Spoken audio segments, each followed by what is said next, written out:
кыянатчылар көбөйүп атат. Кыямат күнгө чейин ушундай болуп барат экен да. Чынчылдар азая берет, кыянатчылар көбөйө берет. Кыямат күнгө чейин. Пайгамбар саллаллаху алейхи вассалам айтканда, кандай жыл, кандай күн келбесин силерге болду. Кечеге караганда бүгүнкүсү жаман болуп кете берет экен да. Былтыркыга караганда бунусу жаман болуп кете берет экен. Кыямат күнгө чейин ушундай. Жараткан Алла Таалам баарыбыз ушу ыйманыбызды сактап тургандар, үй бүлөбүздүн ыйманын сактайлы. Чөйрөбүздү ыймандуу чөйрөгө айлантырганга аракет кылайлы. Аракет кылабыз иншалла. Менин балам төрөлгөндөн бери ыйлайт. Азыр 4 айлык. Төрөлгөндөн бери больницадан больницага барып жатабыз. Бирок жакшы болбой жатат. Бирөө айтты. Мээ тартыма болуп калган дейт. Ага койдун мээсин башына койсо, ыйлаганы калат дейт. Койдун мээсин койсо болобу? Мен түшүнүшүмчө бая койдун мээсин жөн эле мында ырымдап койгонго го дейм. Туурабы? Эчтеке эмес, мени кое берсин. Ырымдап кое берсин. Шипа Алладан. Шипа Алладан. Жамандык эмес. Келинчегибиз намаз окубаса, биз жооп беребизби? Же өзүбү? Канча айттым намаз оку деп укпайт. Аллаху акбар. Пайгамбарыбыз саллаллаху алейхи ва саллям айтканда, "Ала куллукум раин ва куллукум мас'улун ан раияти." Силер баарыңар жоопкерсиңер, кол алдыңардагыларга жооп бересиңер деп. Башка хадисте да келген жери бар да, "Ар-раджул раин фи ахли байтихи ва мас'улун ан раияти" дейт. Эркекчи өзүнүн үй бүлөсүнө жооп берет экен. Аялына эртеге кыямат күнү сурак болот, эркектен аялы жөнүндө сурайт. Бала чакасы жөнүндө сурайт. Куранда аят келет. "Я юхалладина аману қу анфусакум ва ахликум нара." Эй имандуулар, силер өзүңөрдү жана аял бала чакаңарды дозоктун отунан куткаргыла дейт. Хазрет Али радиаллаху анху айтканда, "Аддибухум ва аллимухум." Аларга кантип дозоктун отунан куткарасыңар десе, аларга адеп үйрөткүлө. Куран хадистин таалимин үйрөткүлө. Акыйкаттын таалими ушинтип үйрөнөсүң.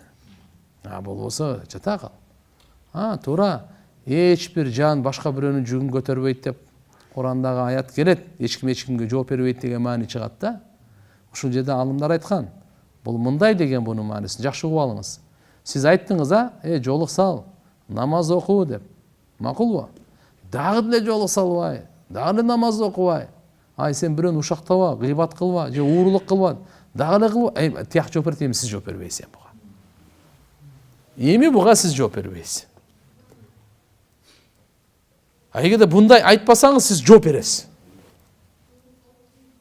Түшүнүктүбү? Аны аялга баарды эркек жооп берет. Аялдын кылган күнөөлөрүнө эркек жооп бере береби? Ал жалган сүйлөсө, бул жооп бере береби? Ал гыйбат кылып отура берсе, бирөөнү каргай берсе, бул жооп бере береби? Эгерде сиз тыйбасаңыз, арам нерседен тыйбасаңыз, жаман нерседен тыйбасаңыз, жакшылыкка чакырбасаңыз, жооп бересиз анда.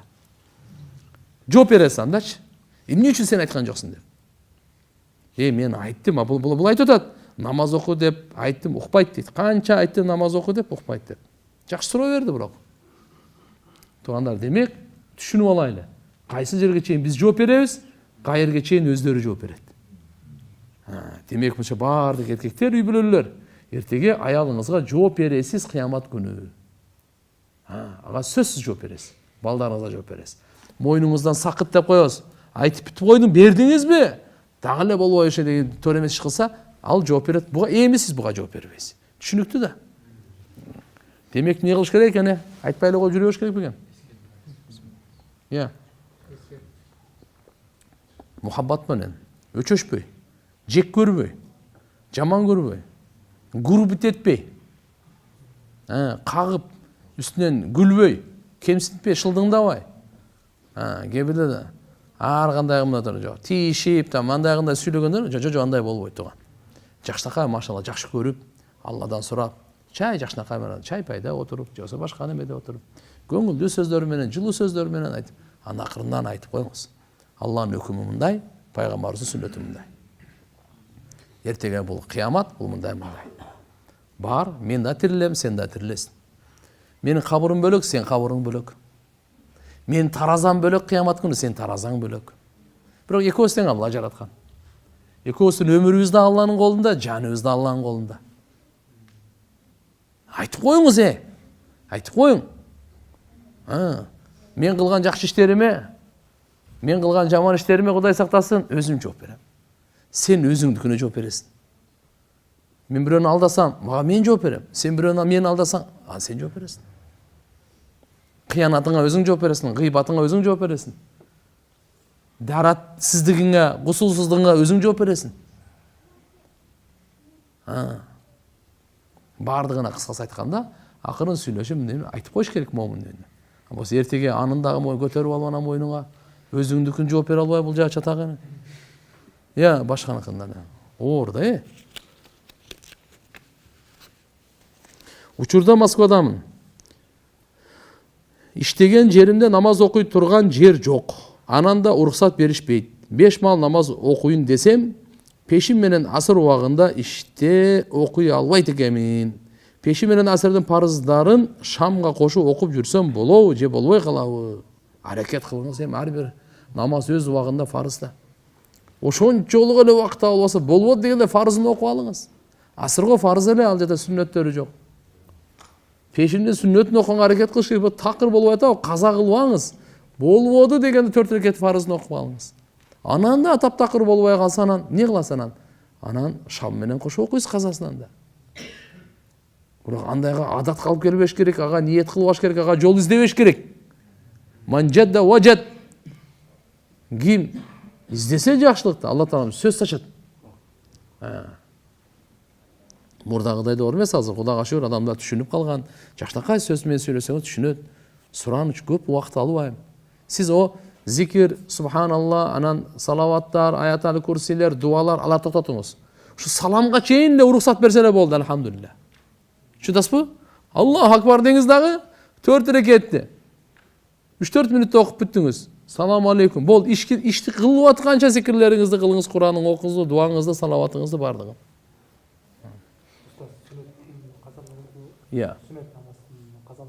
Окулбайт. Сүннөт намаздын казалары окулбайт. Тамашалап, баланы түшүрөм дары ичип деп көп айтчумун күйөмө. Анан ал 3 талак берем түшүрсөң деп даватка кеткен 2 айга. Бирок мен аябай кыйналдым. Токсикоз болуп, кусуп чыдай албай койдум. 1 ай, 1 жума кыйналгам.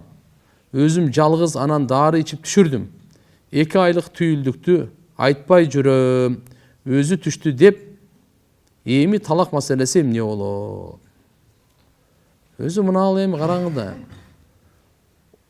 Кээде туугандар сөзчү мындай байланганда, сөз сүйлөгөндө эми этияттап сүйлөш керек да. Периштелер амин деп койгон учуру болуп калат, ошо ишке ашып кете берет. Амин деп койот, ошо ишке ашып кете берет. Тамашалап эле айтып, ошо чынга айланып калды го. Эмне кыласыз ушундайлар жаман сөздөрдү айтып? Ушундай жаман сөздү тамашалап айтсаң да күнөө да. Мен силерге тамашалап бир жаман сөз айтайынбы? Күнөө да ал. Тамаша болбойт. Пайгамбарыбыз тамашалашкан, бирок чын тамашалашкан. Пайгамбарыбыз бир хадисте айтып берейин силерге. Мындай деген, ким жалган сүйлөгөндү таштаса, тамашалап болсун. Ага бейиштин четинен бир кан сарай алып бергенге мен кепилдик берем деген. Жалган сүйлөгөндү, атайлап жалган сүйлөгөнгө бул арам. Ман таракал кадиб. Ким жалган сүйлөгөндү таштаса, валау кана мазихан. Тамашалап болсун дагы жалган сүйлөгөндү таштаса дейт. Демек тамашалап болсун да жалган сүйлөш керек экен да. Атайлап анын совсем эле ал. Мына ул айтып атат, тамашалап ананы чүрөмдө дары ичет. Ушундай, дары ичип чүрөмдө тамашалап айтчу экен да, көп айтчу экен өзүндө да. Көп айтчумун күйөмө дейт. Ана көп айтканын жазайын. Бирөө балага азар, бирөө эмне болду деп. Ошого жараша эме кылып туруп. Талак, 3 талак маселеси муфтияттан сурайсыңар. 3 талак түштүбү, түшпөдүбү, кандай кыласыңар? 3 талак маселесин 15-кабинет муфтият. Мен күйөөм менен 2 жыл жашап келдим. Күйөөм зына көп кылат, көңүл бурбайт, мени сабайт. Ортобузда бир жашта кызыбыз бар. Мага кийим, телефон эч нерсе алып бербейт. Только акчасын өзүнө и кыздарга чачат. Үйгө келбейт. Мага 1 жыл мурун талак берген телефондон. Мен ошонун баарына көз жумуп келгем. Акырында чыдабай кетип калдым. 1 жума болду. Менен жашабасаң өлтүрүп кетем деп коркутуп атат. Мага кеңеш берип коюңузчу, пожалуйста. Мен эмне кылышым керек? Мен 2 жыл чыдагам, оңоротко деп. Келдим, ичкен сайын сабайт. Аллах акбар. Арак, зына, зулумдук, бактысыздык, өлтүрөм деп коркутуу. Только тозоктун амалы го. Бир жакшылык, бир адамгерчилик, касиет, сыпат, баалуулук жок го эчтеке. Алла. Туугандар, караңыз. Бирөөнү никеге алдыңыз да, мен никемен чыга албайт, каалагандай зулумдук кыла берсем болот дегенчи. Бул шайтандык бул. Бул дажжалдык болчу. Андай эмес. Ал жан, тирүү жан. Алланын тарабынан намызы, укугу сакталган кепилдиги берилген. Андай кыла албайсың. Мен аялым деп эле урганга акың жок. Тепкилеп, сабаганга тим боле. Атеге зынаң өзүнчө турат. Мындай коркутуулары. Жо, мындай болбойт. Мен эмне дейт элем? Биринчиден сабыр, дуа, ата-энеңерге кайрылып, жакшынакай өзүңөр чечкенди токтоткула. Бир туугандары бар, ата-эне туугандары бар. Эгерде жакшы жашай албасаңар, жакшы ажырашканды билгиле. Жакшы жашай албасаң, жакшы ажырашканды да билиш керек. Бул Кур'андын таалими. Саррихухунна бил ма'руф. Жакшы жашай албайсыңбы? Жакшынакай бошотуп кое бер. Анан таап ала бер ошо зынакорду бирөөсүнө. Зынакордорго зынакор да, тазаларга таза. Ыпластарга ыплас. Ачык эле айтып койгон Кур'анда буга. Бирок билип койсун. Зынадан не только иман, бардыгын жоготот бул. Бардыгын жоготот. Кызым турмушка бергениме быйыл 4 жыл болот. Дагы эле кошула алышпаптыр. 2 жолу Ошко больницага дарыланып келишти. Болбоду. Кыскасы кызым дагы эле кыз боюнча жүрөт. Ажыраштырып алсам күнөө иш кылып койбойбу мага? Жооп берип коюңузчу, суранам. Кызымдын деле наристе бакканы акысы бар да, ажыратып алсам болобу? Болот ажыратып алса. Кээде ушундай оору болуп калат. Төшөк маселесинде бизде шариятта айнин деп коет да, эркектикти алс слабыйлыгын айтат. Эркектиги алсыз болгонду айтат буну. Макулбу? Патент деп коебуз бизде. Вот, ошо эркектиги слабыйлыгы ошондой болуп калса шарият деле мындай уруксат берип көрөт, өзү мындай кылып бизде делечи фикта деле мындай 1 жыл карап көрсүн деп. Такыр болсо анан кийин ажыратып алат туура. Ажыратып алса болот. Салам алейкум устаз. Талибандар суннитпи же шииттерби? Талибандар сунниттер туугандар. Сунниттер. Уулду болдум, атын Ясин койсок болобу? Болот. Ясин деп койсоңуз болот. Мен Алай районунда жашайм. Кесибим башталгыч мугалими болуп эмгектенем. Жакында бир жобо окуп калдым. Тирүү жандыктардын сүрөтүн тарткан күнөө деп. Аллахым о дүйнөдө барганда тарткан сүрөтүбүзгө жан киргиз деп кыйнайт экен. Суром, биз балдар менен сүрөт сабагында темага байланыштуу жандыктардын үй бүлө мүчөлөрүнүн сүрөттөрүн тартабыз. Аны айтып беребиз. Биз балдар менен күнөөгө батып атабызбы? Мен да көргөзмө катары сүрөттөрдү үйдөн тартып балдарга көргөзөм. Шарияттын өкүмү ачык эле. Сүрөт тартуу бизде болбойт. Жандыктардын сүрөттөрүн болбойт. Мынал эми природа, пейзаж, мооларды, асман, күн, батып атат, чыгып атат, көл, алато, бардыгы боло берет булардын. Же болбосо кербендер кетип аткандары мындай. Жаныбардын көзү, мурду, кулагы көрүнүп мындай болбойт. Эми балдарга отурган болсо мындай эми кандай десем, көз башы жок эле кылып бир нерсе кылгыла. атак бирок бул пайгамбарыбыздын ачык эле айтып койгон таксыр. Бул болбойт ал. Сүрөттүн маселеси өтө оор. Тем более ташка чеккендер, урматтуу мусулман биртугандар. Сүрөттү ташка чегип, эстелик кылган жакшы эмес. Жакшы эмес. Динибизде, иманыбызда бул оор туугандар. Ошон үчүн азыртан болгонуна салават, будан аркысын кичине этияттап алып кетиш керек. Даже кээ бир алымдар зорго уруксат берген мына паспортторго сүрөткөчү. Ана биз дагы сүрөткө туруп алып түшө калып атпайбыз, мен чакалап бияктан тарт, тияктан тарт деп барды. Эмне? Аллаху акбар. Мына телефондорго да тартса болбойт, өтө чоң тартыш бар. Даже телефонго. Кээ бирлер мындай ортолор ушундай дейт, телефонго мейли уруксат дейт. Телефондогу сүрөткөчү, бирок ошо кагазга чыгарып ала дейт. Угуп алайлы таксалар. Телефонго. Биз дагы мисалы ошо кээде адамдын көңүлү эми кайра ушунча узактан келдим анда мындай деп калат. Бирок ошо бир шарт дайыма эле айтып жүрөбүз, андай кылбагыла. Кагазга чыгарып ала бул эмесине. Болбойт. Видео деле мисалы анча-мынча тартылып калат, мейли видеонуку. Бул жакка чыга турган болсо жакшы болбой калат. Кээ бирлер даже ошого чейин да каршылык кылган. Ал дагы болбойт депчи. Кандай болчокто дагы ошону этияттуу. Эмне үчүн мындай да туугандар? Мен бир китептен окуп калдым эле да. Бизге чейинки шарияттарда сүрөт тартуу бар эле. Сүрөт тартуу бар эле. Иса пайгамбар, Мариям энебиз, ана мурдагылар сүрөттөрүнөн, ала чиркөөлөрдө сүрөттөр көп бардыларчы.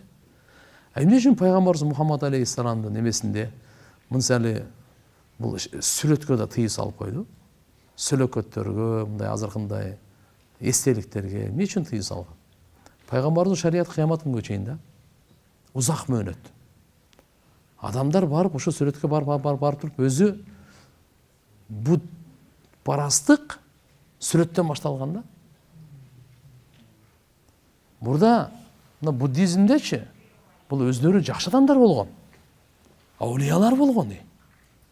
Салихиндер болгон, Алланын бирлигине ишенгендер болгон, ибадаткөйлөр болгон булар. Ширк келтиргендер эмес булар.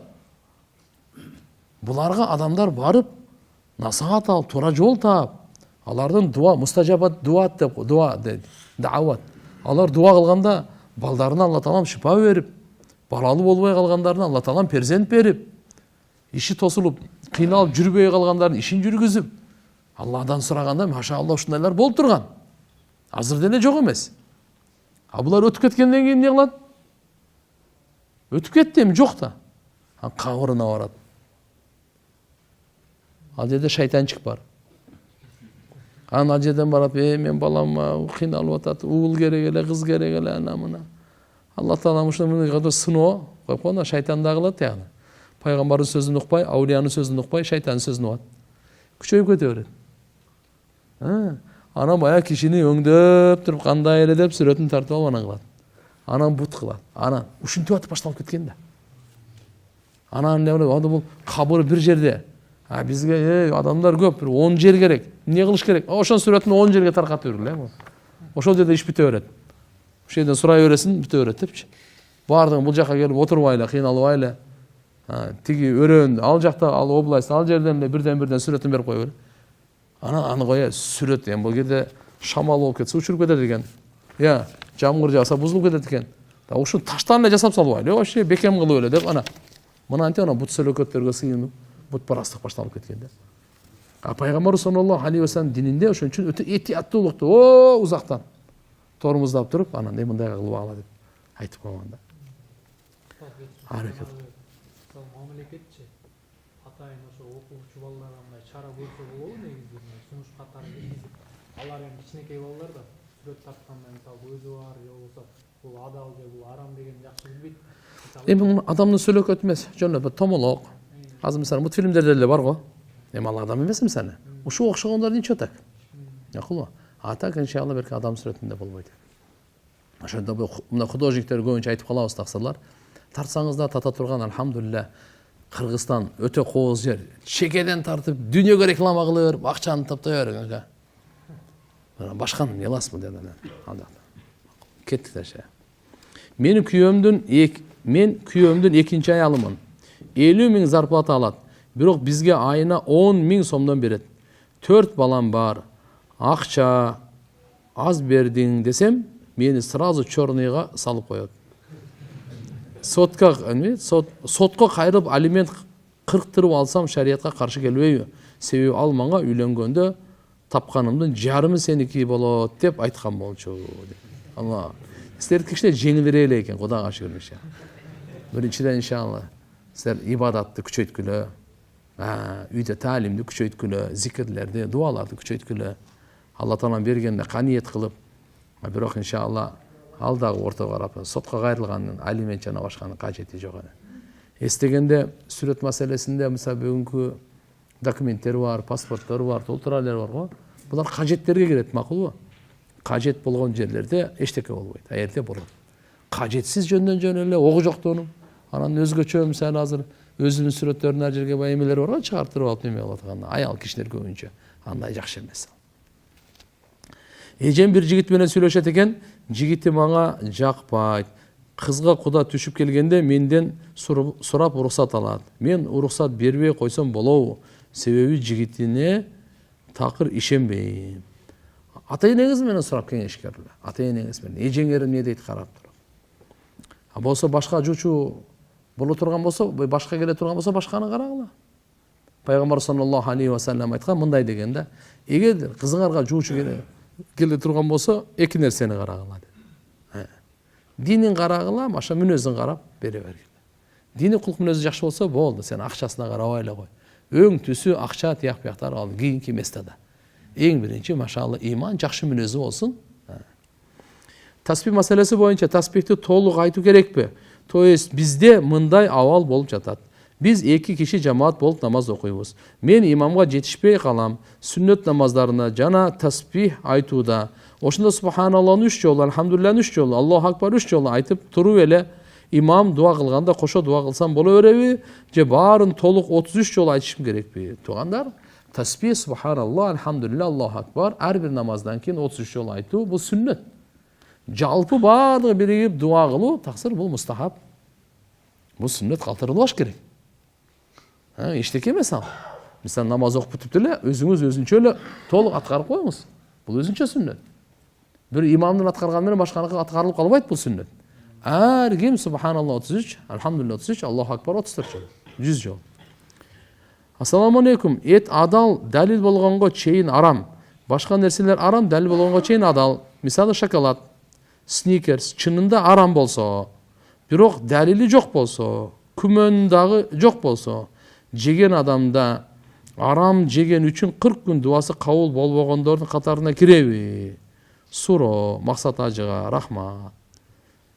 Жо мындай эгерде чынында арам боло турган болсочу, далили болуп атпайбы? Анда кандай далили жок болуп калат? Мындайда Алланын алдында мисалы, Алланын алдында. Эгерде эч кандай далили жок болсо сникерсиңиздин. Биз өткөндө айтканбыз. Хуаллади халака лакум ма фил арди жамиан. Ал-асл фил ашя ал-ибаха дейт. Мындай дегени нерселерде өзү негизичи ибадатта, эмеде эле нерселерде өзү негизи адалдык дегенбиз, Эсиңерде барбы? Же тиякта сабакта айттыкпы? Мейли кандай болгон чакта дагы нерселерде арамындыгын далил турганга чейин. Эттики тескерисинче айтканбыз. Эт эмеспи, азыркына шоколад бакалаттар. Ушунун составын биз карап көрөбүз. Жоксо ушу башка бирөө составын деле караган жоксуз, бул арам деди. Жоксо бирөө келди, бул азыр эле ит жалап кетти эле. Болду, мен жебейм. Ага чейин эч нерсе болбосочу, бул адалдыкта турат да. Макулбу? Эми буну биз жеп алдык.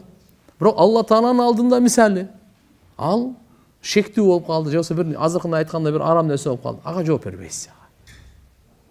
Макулбу? Ага жооп бербейсиз. 40 күн дуасы кабыл болбогондор катарына кирбейт. Тайнендин эпилепсиясы бар, кармаганын билбей калып жатат. Эмне кылып дарыласак болот? Дем салдыргыла. 11 жаштагы кызым даратсыз Куран китеп кармаса боло береби? Жок, болбойт. Ла ямассаху иллал мутаххарун. Бизде умумий айтат, бизде болбойт. Ассаламу алейкум устаз, менин сүйгөн кызым бар, аны абдан катуу сүйөм. Эми кантип таштайм устаз? Алла разы болсун. Жөн эле таштайсың. Вакыт болуп калды. Жараткан Алла субханаху ва таала. Алладан корксо, Кудай калса таштоо жеңил болот. Дагы таштай албай кыйналып атсаң, өлүмдү көбүрөөк эсте, баардын арманы болот. Жөндө жана. Эгерде ошон совсем болсо, анда карап туруп кудалашкыла дагы үйлөнүп алгыла. Роббана фид дуnya. Allah